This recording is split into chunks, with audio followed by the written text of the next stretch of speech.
तो आज के सेशन में हमने क्या देखा, ये जो आर्किटेक्चर का प्लान था,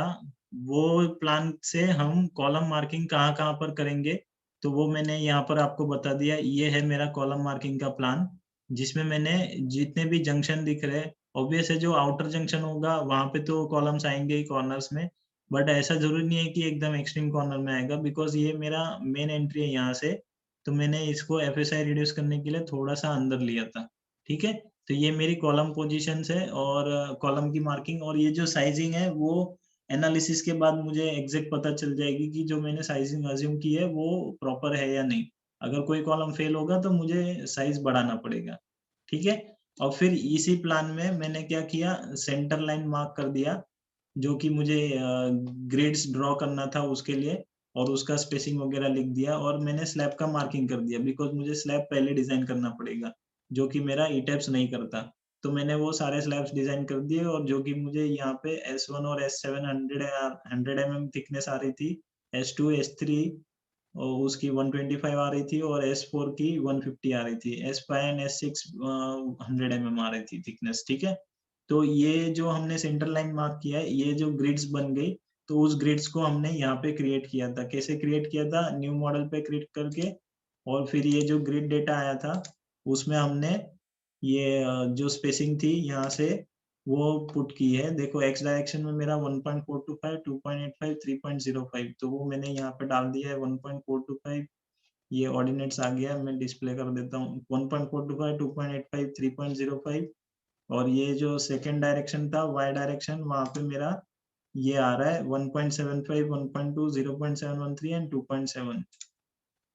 ठीक है? सो इसके बाद हमने क्या किया ये मेरा ग्रिड्स ड्रॉ हो गया फिर मैंने डिफाइन में गया मटेरियल में गया because for this example my concrete grade is M25 so I have defined M25 grade and I have changed the coefficient of thermal expansion then the concrete cube compressive strength is 25 okay and then Fe415 में मैंने ये सारी value same रख दी एक minimum और expected को same कर दिया और मैंने जस्ट इसको डेंसिटी को राउंड ऑफ किया था Fe500 में भी मैंने सेम किया मिनिमम एंड एक्सपेक्टेड को सेम कर दिया और ये मैंने डेंसिटी को राउंड ऑफ कर दिया 7850 केजी पर मीटर क्यूब फिर मैंने फ्रेम सेक्शंस डिफाइन किया फ्रेम सेक्शंस में यहाँ पर मेरे 150 mm की विड्थ एंड 225 mm की विड्थ बीम की दो ही विड्थ थी जो वेरिएशन था तो वो दोनों का मैंने ये कर दिया डेफिनेशन जो मेरा 150 mm का बीम था उसकी डेप्थ मेरी 450 mm थी तो मैंने 150 mm क्रॉस 450 का एक प्रॉपर्टी डिफाइन कर दिया 150 mm width and 450 mm depth with material M25 and Fe500 as main steel Fe415 as shear stirrups and 225 cross 600 इसका भी मैंने एक बीम का क्रॉस सेक्शन मैंने यहाँ पे डिफाइन कर दिया उसके बाद मैंने क्या किया कॉलम्स में मैं गया कॉलम्स में मेरे पास अब इस बार मैंने एरिया एलिमेंट के भी कॉलम्स को कंसीडर किया है तो मैंने जितने लाइन एलिमेंट से पॉसिबल है वो तो मैंने ड्रॉ कर दिया तो लाइन एलिमेंट्स में मुझे एक ये कॉलम है एक ये कॉलम है और यहाँ पे ये जो दो कॉलम है 300 क्रॉस 600 वो एग्जैक्टली सेंटर पे आके मिल रहे तो मैं इनको एज अ कॉलम ड्रॉ करूंगा उसमें और उसके लिए मैंने इनको डिफाइन कर दिया 300 क्रॉस 300 कॉलम्स के लिए और मैंने यहाँ पे रिइंफोर्समेंट प्रॉपर्टीज चेंज कर दी उसकी Fe500 Fe415 और डिजाइन टाइप कॉलम कर दिया और 300 क्रॉस 600 में भी वैसे ही कर दिया सिर्फ मैंने डेप्थ चेंज कर दी और यहाँ पे रिइंफोर्समेंट के नंबर्स चेंज कर दिए according to 600 depth and 200 depth 300 depth 300 हमारा विड्थ है और 600 डेप्थ है ठीक है देन मैंने क्या किया स्लैब सेक्शन डिफाइन किया स्लैब सेक्शन में मेरा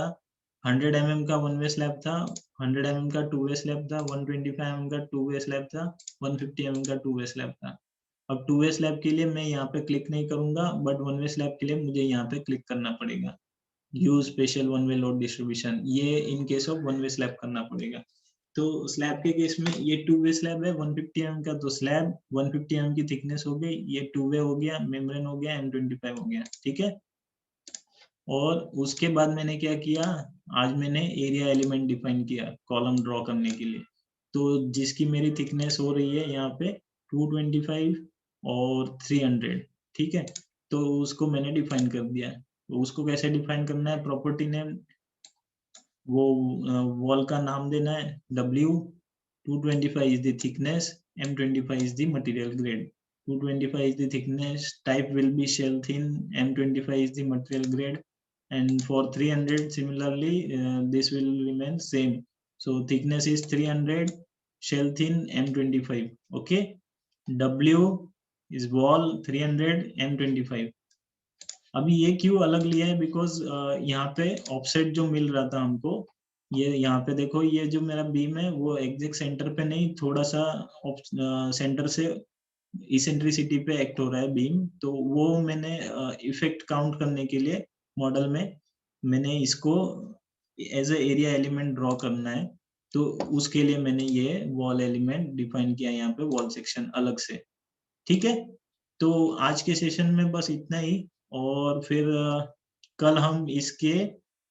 अदर जो डेफिनेशंस हैं, अब हम लोड के जो डेफिनेशंस हैं, अलग-अलग जो लोड पैटर्न आने वाले, वहां से चालू करेंगे, और उसके बाद हम इसमें अर्थक्वेक लोड भी लगाएंगे, और बाद में हम इसकी एनालिसिस और डिजाइन करेंगे। ठीक है, तो अभी जो आज के जो सेशन हुए हैं, मतलब अब तक का, उसमें कुछ भी डाउट आया रहेगा तो वो आप जब प्रैक्टिस करोगे घर पे, वो लिख के रखना और मुझे नेक्स्ट सेशन में पूछ लेना। ओके, तो मैं इसको यहाँ पर ही स्टॉप करता हूँ आज के लेक्चर को।